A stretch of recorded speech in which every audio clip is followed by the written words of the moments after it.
సొంతిల్లు అన్నది ప్రతి ఒక్కరి కల. మన వద్ద డబ్బు ఉంటే డైరెక్ట్గా అదే డబ్బుతో ఇంటిని కొనుక్కుంటాం లేదా కట్టుకుంటాం.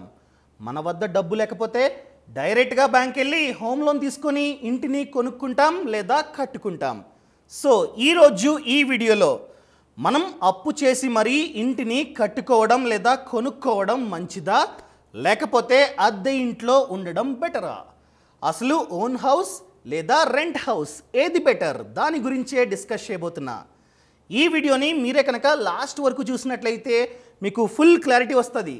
సో ఈ వీడియోని లాస్ట్ వరకు చూడండి. అంతేకాకుండా ఇంతవరకు ఈ ఛానల్ను సబ్స్క్రైబ్ చేసుకోకపోతే ఇప్పుడే సబ్స్క్రైబ్ చేసుకోండి. నేను మీ కౌశిక్ మరిడి. ఫర్ ఎగ్జాంపుల్, మీరు హైదరాబాద్లో జాబ్ చేస్తున్నారు. ఒక అపార్ట్మెంట్లో ఫ్లాట్ని రెంట్కి తీసుకున్నారు, 3 BHK. సో హైదరాబాద్లో 3 BHK అంటే 25,000 రెంట్, అవునా? సో ఆ ప్రాపర్టీకి మీరు 25,000 పే చేస్తున్నట్లయితే ఆ ప్రాపర్టీ అనగా ఆ ఫ్లాట్ యొక్క వాల్యూ ఖచ్చితంగా 1 కోటి కన్నా ఎక్కువే, అవునా? సో కోటి కన్నా ఎక్కువ వాల్యూ అయిన ప్రాపర్టీకే మీరు మంత్లీ 25,000 రెంట్ని ఈ విధంగా పే చేస్తున్నారు. మళ్ళీ చిన్న ఎగ్జాంపుల్, రెంట్ కాదు, ఓన్. ఒక ఫ్యూ ఇయర్స్ బ్యాక్ హైదరాబాద్ వచ్చి హోమ్ లోన్ తీసుకొని ఒక ప్రాపర్టీ కొన్నారు. 1.2 CR, 1,20,00,000 డౌన్ పేమెంట్ ఖచ్చితంగా 20% కట్టాలి. 1.2 CRలో 20% అంటే 24 lakh ఆ విధంగా డౌన్ పేమెంట్ కట్టారు. రిమైనింగ్ కోటి, అరౌండ్ రౌండ్ ఫిగర్ కోటి రూపాయల హోమ్ లోన్ తీసుకున్నట్లయితే హోమ్ లోన్ ఫ్రీయా? ఖచ్చితంగా వడ్డీ కట్టాలి. ఎంత? 6%, 7%, 8% ఈ విధంగా వడ్డీ ఉంది. 7% వేసుకుందాం. 1 కోటికి 1 సంవత్సరానికి 7% పెర్ యానం అంటే 1 CR ఇంటూ 7% ఎంత? 7 lakh. ఆ ప్రాపర్టీకి 1 కోటి హోమ్ లోన్ తీసుకున్నందుకు మీరు ఎవ్రీ ఇయర్ కట్టాల్సింది 7 lakh వడ్డీ ప్లస్ మెయింటెనెన్స్, అవి ఇవి రిపేర్స్ అని చెప్పి 1,00,000. కేవలం వడ్డీయే 7 lakh. నేను చెప్తుంది ఓన్లీ వడ్డీ. ఈఎంఐలో అసలు ఉంటుంది, అదేవిధంగా వడ్డీ ఉంటుంది. మీరు సంవత్సరానికి కేవలం వడ్డీ మాత్రమే 7 లక్షలు కడుతూ ఉన్నారు, plus 1,00,000 maintenance, total 8 lakh. 8 lakh మీరు ఎవ్రీ ఇయర్ వడ్డీ అదేవిధంగా మెయింటెనెన్స్ కడుతూ ఉన్నారు. నేనేం చేశా, అదే అపార్ట్మెంటు పక్క ఫ్లాటు, సేమ్ అదే డిజైను, అదే ప్రైజు, ఎవరో ఖాళీ చేశారు, నేను వచ్చా. నేను కట్టేది ఎంత? 25,000 పర్ మంత్. 25,000 ఇంటూ 12 సంవత్సరానికి 3 lakh. సో అదే అపార్ట్మెంట్లో పక్క ఫ్లాట్లో నేను కట్టేది 25 ఇంటూ 12 కేవలం 3 lakh. కానీ మీరు కట్టేది 8 lakh, డిఫరెన్స్ 5 lakh. చూడండి. సో ఈ విధంగా మనమే కనుక రెంట్ ఇంట్లో ఉన్నట్లయితే డబ్బు సేవ్ అవుతుంది. అందరికీ తెలుసు. కొందరు ఏం చేస్తారంటే ఇన్వెస్ట్మెంట్ కోసం ప్రాపర్టీస్ని కొంటూ ఉంటారు. అనగా ఆస్తి నాస్తి నాకుంటుంది అని చెప్పి కొనుక్కుంటూ ఉంటారు. కొనండి, నేను చెప్తుంది అదే, కొనండి.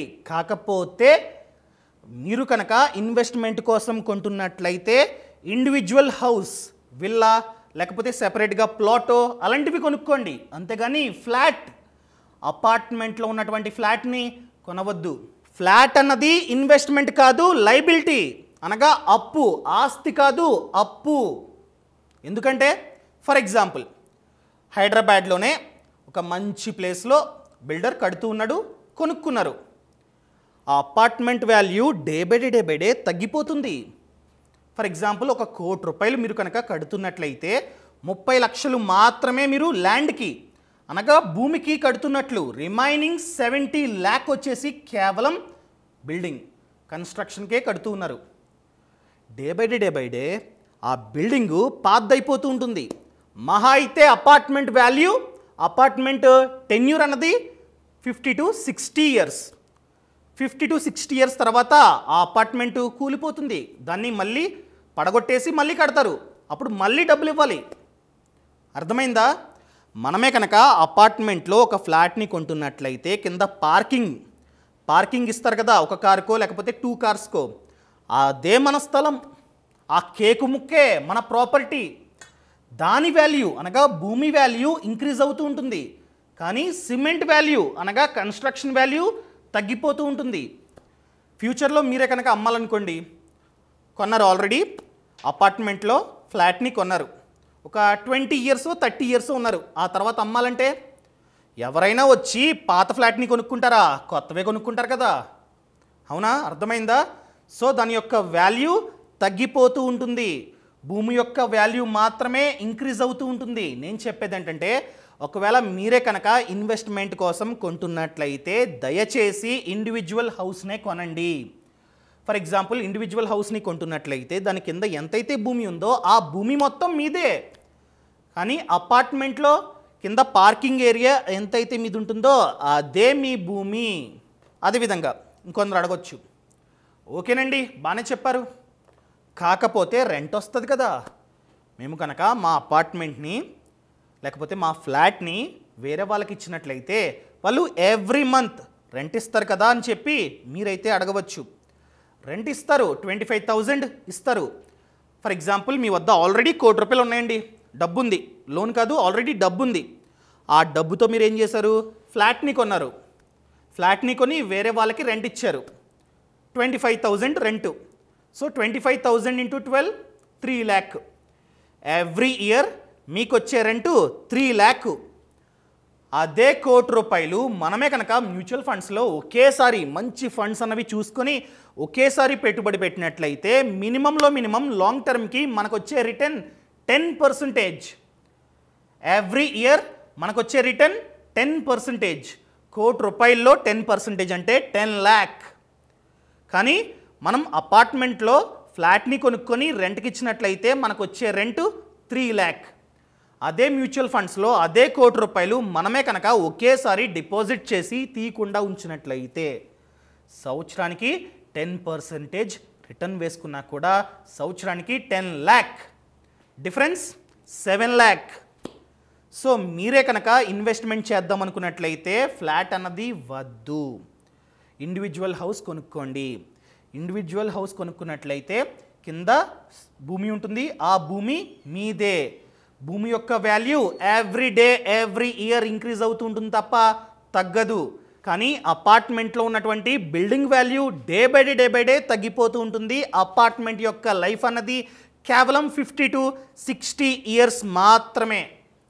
అర్థమైంది కదా? ఇన్వెస్ట్మెంట్ కోసం అయితే ఇండివిజువల్ హౌస్. మీరు అడగొచ్చండి, మాకు తెలిసిన వాళ్ళ ఫ్లాటు ఏకంగా వాల్యూ బాగానే ఇంక్రీజ్ అయింది, వాళ్ళు ₹1 కోటి కొన్నారు, ఇప్పుడు దాని వాల్యూ ₹1,30,00,000 అని చెప్పి. అవును, ఇంక్రీజ్ అవుతుంది. ఎప్పుడు? ఆ ఏరియాలో ఏమైనా కొత్త కంపెనీసు లేకపోతే ఇండస్ట్రీస్ వచ్చినట్లయితే ఖచ్చితంగా డిమాండ్ పెరిగి ఆ వాల్యూ, ఆ ఫ్లాట్ యొక్క వాల్యూ ఇంక్రీజ్ అవ్వచ్చు. కానీ కేవలం భూమి యొక్క వాల్యూ మాత్రమే ఇంక్రీజ్ అవుతుంది, ఆ బిల్డింగ్, ఆ కన్స్ట్రక్షన్ యొక్క వాల్యూ తగ్గిపోతూ ఉంటుంది. ఫర్ ఎగ్జాంపుల్ రాజధాని, ఆంధ్రకి రాజధాని ఏదంటే ఎవరికి తెలియదు, ఫ్యూచర్లో వచ్చింది ఏదో ఒక సిటీ. అలాంటప్పుడు ఖచ్చితంగా వాల్యూ ఇంక్రీజ్ అవుతుంది. మహా అయితే ₹1 కోటి ప్రాపర్టీ ₹1,20,00,000, ₹1,30,00,000. ఫైన్. ఒకవేళ మీరే కనుక అదే ప్రాపర్టీని హోమ్ లోన్ తీసుకొని కొనుక్కున్నట్లయితే మీకు ₹1 కూడా ప్రాఫిట్ అన్నది ఉండదు. ఫర్ ఎగ్జాంపుల్ ₹1 కోటి ప్రాపర్టీ, ₹1 కోటి హోమ్ లోన్ తీసుకున్నారు 7%కి, టెన్యూర్ 10 ఇయర్స్. సో అలాంటప్పుడు మీ యొక్క ఈఎంఐ ₹1,16,108. సో 1 year లోన్కి ఆ 10 ఇయర్స్లో మీరు కట్టాల్సిన వడ్డీ 39 lakh. పొరపాటున వాల్యూ ఇంక్రీజ్ అయింది, ఎంత? ₹1 కోటి నుంచి ₹1,30,00,000 ఇంక్రీజ్ అయింది. కానీ ఇక్కడ ₹1,39,00,000 మీరైతే వడ్డీ కట్టారు, సేమ్, ఎటువంటి ప్రాఫిట్ అన్నది లేదు. మీరు అడగొచ్చు, సొంతిల్లు ప్రతి ఒక్కరికలా ఎమోషన్ అని చెప్పి. అవును, 100% సొంతిల్లు అన్నది ఎమోషనే, ప్రతి ఒక్కరికి సొంత ఇల్లు ఉండాల్సిందే. బట్ చిన్న ఎగ్జాంపుల్, మళ్ళీ చెప్తున్నా ఎగ్జాంపుల్, హైటెక్ సిటీలో మీ జాబ్, అక్కడే ఫ్లాటు, గుడ్. రేపొద్దున్న మనమే కనుక జాబ్ చేంజ్ అయ్యి మన కొత్త కంపెనీ ఉప్పల్లో ఉన్నట్లయితే హైటెక్ సిటీ నుండి ఉప్పల్ 25 కిలోమీటర్, గంట జర్నీ, అంతకంటే ఎక్కువ. అలాంటప్పుడు మీ సిచ్యువేషన్ ఏంటి? Petrol waste, time waste. So అందుకని చెప్పే మనమే కనుక సొంత ఇంటిని కొనుక్కోవాలన్నా కట్టుకోవాలన్నా కాస్త ఆలోచించి, ఫ్యూచర్ గురించి ఆలోచించి కట్టుకుంటే బెటర్. రేపొద్దున మళ్ళీ మనం ఉప్పల్ వెళ్ళాలంటే అక్కడ రెంట్ కట్టాలి, ఇక్కడ వేరే వాళ్ళకి ఇవ్వాలి. మనం కష్టపడి చేయించుకుంటాం, ఇంటీరియర్ నచ్చినట్టు ఉంటాం, కానీ వేరే వాళ్ళు వస్తారు, బాధ. సో అందుకని చెప్పే మనమే కనుక సొంత ఇంటిని కొనుక్కోవాలన్నా కట్టుకోవాలన్నా ఫ్యూచర్లో ఎక్కడైతే ఉంటామో అక్కడ ప్లాన్ చేసుకోవడం చాలా ముఖ్యం.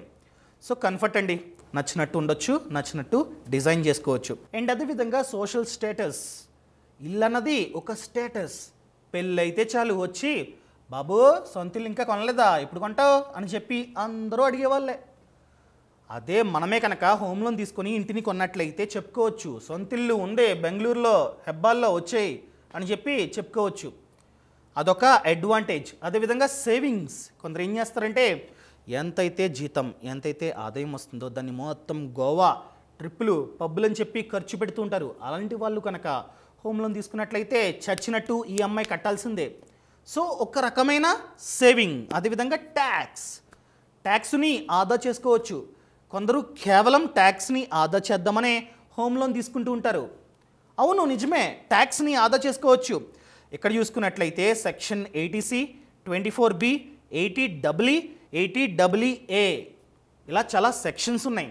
దాని ద్వారా ట్యాక్స్ని ఆదా చేసుకోవచ్చు. అదేవిధంగా మనమే కనుక అద్దె ఇంట్లో ఉన్నా కూడా ట్యాక్స్ని ఆదా చేసుకోవచ్చు.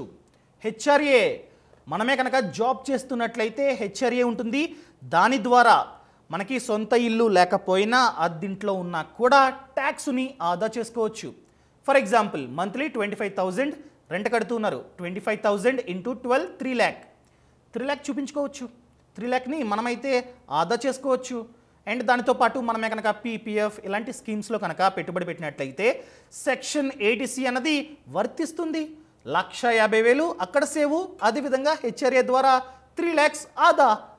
సో ఓన్లీ ట్యాక్స్ కోసమే హోమ్ లోన్ తీసుకుంటున్నట్లయితే ఆలోచించండి. మనకే అద్దె ఇల్లు ఉన్నా కూడా ట్యాక్స్ని ఆదా చేసుకోవచ్చు. దేని ద్వారా అంటే హెచ్ఆర్ఏ, అదేవిధంగా సెక్షన్ 80C. వివిధ ఇన్వెస్ట్మెంట్ ఆప్షన్స్లో మనమే కనుక డబ్బుని పెట్టుబడి పెట్టినా కూడా ట్యాక్స్ని ఆదా చేసుకోవచ్చు. అండ్ అదేవిధంగా next one long term investment. అవును, మనమే కనుక ఇండివిజువల్ హౌస్ని కొనుక్కున్నట్లయితే 100% లాంగ్ టర్మ్ ఇన్వెస్ట్మెంటే. భూమి యొక్క వాల్యూ ఇంక్రీజ్ అవుతుంది తప్ప తగ్గదు. ఫర్ ఎగ్జాంపుల్ అప్పుడెప్పుడో మన పెద్దలు ఎకరం 10,000తో కొన్నారు. ఎకరం అప్పట్లో 10,000, కానీ ఇప్పుడు 1 కోటి అదే భూమి. సో వాల్యూ అన్నది ఇంక్రీజ్ అవుతూ ఉంటుంది. ఎప్పుడైతే మనం ఇండివిజువల్ హౌస్ కొనుక్కుంటామో అప్పుడు మాత్రమే. ఫ్లాట్ కొనుక్కున్నట్లయితే తగ్గిపోతూ ఉంటుంది. ఎందుకంటే మనకు వచ్చేది కేకు ముక్క, చిన్న స్థలం. సో పెద్దగా అడ్వాంటేజ్ ఉండదు. మనం రెంట్ హౌస్లో ఉన్నా కూడా చాలా అడ్వాంటేజెస్ ఉన్నాయి. ఒకటి, ఈ మధ్యకాలంలో ఫర్నిష్డ్ హౌస్. వాళ్ళే ఫ్రిడ్జ్, ఏసీ అన్నీ బిగించేస్తారు, sofa A to Z. So rent కడితే చాలు ఉండొచ్చు. అండ్ అదేవిధంగా నో ఈఎంఐ. మనమే కనుక రెంట్ హౌస్లో ఉన్నట్లయితే ఎటువంటి ఈఎంఐ ఉండదు, కేవలం రెంట్. మీరు అడగొచ్చు, ఓకేనండి రెంట్ ఉంటుంది, ఎవ్రీ మంత్ 25,000 రెంట్ కడుతూ ఉన్నా, అదే 25,000 నేను కనుక ఈఎంఐ కట్టుకున్నట్లయితే ఆ ఇల్లు నాదవుతుంది కదా, అది బెటర్ కదా అనొచ్చు. ఆల్రెడీ ఉంటున్నారండి 25,000 రెంట్ అన్నది కడుతున్నారు. ఆల్రెడీ చెప్పా, మనమే కనుక 25,000 రెంట్ అన్నది కడుతున్నట్లయితే ఆ ప్రాపర్టీ వాల్యూ ఖచ్చితంగా 1 కోటి ఉంటుంది. 1 కోటే అనుకుందాం. ఆ ప్రాపర్టీ కావాలి, అలాంటప్పుడు బ్యాంక్ వెళ్ళి హోమ్ లోన్ తీసుకుంటాం.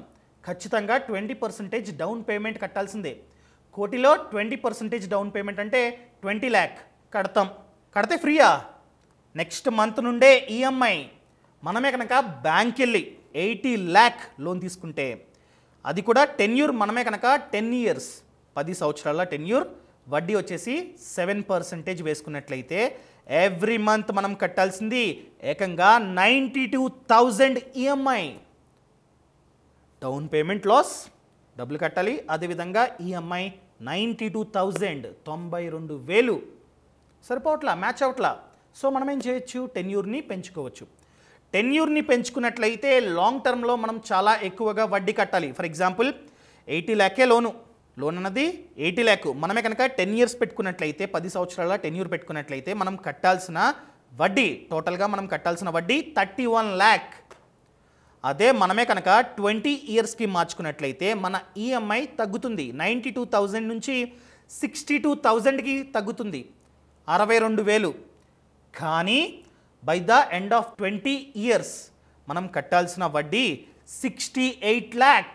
సో అదే ఫ్లాట్లో మనమే కనుక రెంట్కున్నట్లయితే మనం కట్టాల్సిన రెంటు 25,000 per month.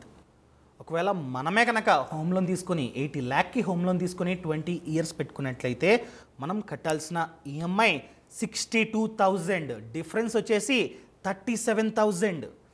ఆ 37,000ని మనమే కనుక మ్యూచువల్ ఫండ్స్లో పెట్టుబడి పెట్టుకున్నట్లయితే చాలా ఎక్కువగా రిటర్న్స్ అనేవి వస్తాయి. ఫర్ ఎగ్జాంపుల్ మనమే కనుక ఎస్ఐపి 37,000ని ఎస్ఐపి పెట్టుకుంటే 10 yearsకి ఖచ్చితంగా రిటర్న్ 12% ఉంటుంది లాంగ్ టర్మ్ కాబట్టి. అలాంటప్పుడు మన చేతికి వచ్చేది 85 lakh. చూడండి ఎంతైతే డిఫరెన్స్ ఉందో ఆ డబ్బుని మనమే కనుక ఎస్ఐపి చేసుకున్నట్లయితే మనకు వచ్చే డబ్బు 85 lakh. సో ఈ విధంగా అడ్వాంటేజెస్ ఉన్నాయి. ఒకవేళ మీరే కనుక హోమ్ లోన్ తీసుకుందాం అనుకున్నట్లయితే కొన్ని థంబ్ రూల్స్ని ఫాలో అవ్వాల్సిందే. ఎలాంటివంటే మీ యొక్క ఈఎంఐ మీ సాలరీ ఎంతైతే జీతం వస్తుందో దానిలో 30% కన్నా ఎక్కువ ఉండకూడదు. ఫర్ ఎగ్జాంపుల్ మీ జీతం 1,00,000, అలాంటప్పుడు మీ ఈఎంఐ 30%, అనగా 30,000 కన్నా ఎక్కువ డబ్బు ఉండకూడదు. అదేవిధంగా మీ ప్రాపర్టీ వాల్యూ, మీ ఫ్లాటో మీ ఇల్లు ఎంతైతే దాని వాల్యూ ఉంటుందో అది మీ యొక్క యాన్యువల్ సాలరీ కన్నా 5 times కన్నా ఎక్కువ ఉండకూడదు. For example me annual salary 10 lakh అనుకోండి, 10 lakh into 5 50 lakh కన్నా ఎక్కువ మీ యొక్క ప్రాపర్టీ వాల్యూ ఉండకూడదు. ఇలాంటివి ఫాలో అవ్వడం చాలా అంటే చాలా ముఖ్యం. ఫైనల్గా నేను చెప్పేది ఏంటంటే ఒకవేళ మీరే కనుక ఇన్వెస్ట్మెంట్ కోసం ప్లాన్ చేసుకుంటున్నట్లయితే ఖచ్చితంగా ఇండివిజువల్ హౌస్నే కొనుక్కోండి. అదే ఉంటాంలేండి మహా అయితే 50 years ఇంకా మేము బ్రతికేది, ఆ 50 years అన్నా మేము సొంత ఇంట్లో ఉండాలి. సో మాకు ఇండివిజువల్ హౌస్ అన్నది చాలా ఎక్కువ, అంత డబ్బు మా వద్ద లేదు. హోమ్ లోన్ తీసుకుంటాం కానీ ఫ్లాటే తక్కువలో అపార్ట్మెంట్లో ఫ్లాట్ వస్తుంది అనుకున్నట్లయితే తీసుకోండి. కానీ గుర్తుపెట్టుకోండి దాని యొక్క వాల్యూ, దాని యొక్క expiry date 50 to 60 years depends upon builder. 60 years తర్వాత మళ్ళీ దాన్ని పడగొట్టేసి ఇంకొకసారి డబ్బు తీసుకొని ఫుల్ డబ్బు ఇంకొకసారి డబ్బు తీసుకొని కడతారు. లేకపోతే ఎంతైతే కేక ముక్క, ఎంతైతే మీకు చిన్న స్థలం ఉంటుందో ఆ స్థలాన్ని అమ్మేసుకోమంటారనమాట. సో ఈ విధంగా వర్క్ అవుతుంటుంది. సో ఉంటాంలేండి బ్రతుకుతాంలేండి ఉన్నంతకాలం మాకు సొంత ఇల్లు కావాలనుకున్నట్లయితే ఫ్లాట్ అన్నది కొనుక్కోండి. ఇన్వెస్ట్మెంట్ కోసం అయితే ఇండివిజువల్ హౌస్ని కొనుక్కోండి. ఇదన్నమాట. నన్ను అడిగినట్లయితే నేను చేసేది ఏంటి, ఇప్పుడు జాబ్ చేస్తున్నా బెంగళూరులో, నేను ఎక్కడ సెటిల్ అవుతానో నాకు తెలీదు. మేబీ హైదరాబాద్లో అవ్వచ్చు, వైజాగ్లో అవ్వచ్చు, బెంగళూరులో అవ్వచ్చు, ఇంకొంతకాలంలో తెలుస్తుంది. అందుకనే నేను సొంత ఇంటిని కొనుక్కోలా, రెంట్ హౌస్లో ఉంటున్నా, ట్యాక్స్ని ఆదా చేసుకుంటున్నా హెచ్ఆర్ఏ ద్వారా. ఇది నేను చేసేది, ఇదన్నమాట matter. Thank you so much. అదేవిధంగా మీరే కనుక హోమ్ లోన్ గురించి మరింత ఇన్ఫర్మేషన్ తెలుసుకుందాం అనుకున్నట్లయితే ఫ్రీడమ్ యాప్ లింక్ అనేది కింద డిస్క్రిప్షన్లో ఉంది. యాప్లో హోమ్ లోన్ గురించి సెపరేట్గా కోర్స్ ఉంది, 3 hours. ఈ కోర్సులో భాగంగా అసలు హోమ్ లోన్ని ఎలా పొందాలి, ఎలాంటి డాక్యుమెంట్స్ కావాలి, A to Z డీటెయిల్స్ ఉన్నాయి. సో ఇప్పుడే ఫ్రీడమ్ యాప్ను డౌన్లోడ్ చేసుకోండి. ఫ్రీడమ్ యాప్ని డౌన్లోడ్ చేసుకున్నట్లయితే బ్యాంక్ వెళ్ళి ఏం చేయాలి, ఏం చేస్తే మాత్రమే లోన్ వస్తుంది, అదేవిధంగా మన యొక్క ఈఎంఐ ఎంత ఉండాలి, తక్కువలో తక్కువ వడ్డీ ఏ బ్యాంకుల్లో ఉన్నాయి, A to Z ఇన్ఫర్మేషన్ యాప్లో ఉంటుంది. యాప్లో 800 కన్నా ఎక్కువే కోర్సులు ఉన్నాయి. ఓన్లీ హోమ్ లోన్ అనే కాదు, personal loan, mortgage loan, gold loan, car loan, అదేవిధంగా వ్యాపారాలు, ఏదైనా వ్యాపారం చేద్దాం అనుకున్నట్లయితే ఆ వ్యాపారం గురించి కూడా కోర్సు ఉంది. ఇలా A to Z information Freedom యాప్లో ఉంది. ఇప్పుడే ఫ్రీడమ్ యాప్ను app store or play store నుండి డౌన్లోడ్ చేసుకోండి. లేకపోతే కింద డిస్క్రిప్షన్లో లింక్ ఉంది, కోర్స్ని చూసి అప్పుడు మాత్రమే హోమ్ లోన్ తీసుకోండి. ఇదన్నమాట matter. Thank you so much. Thanks for watching. జై హింద్.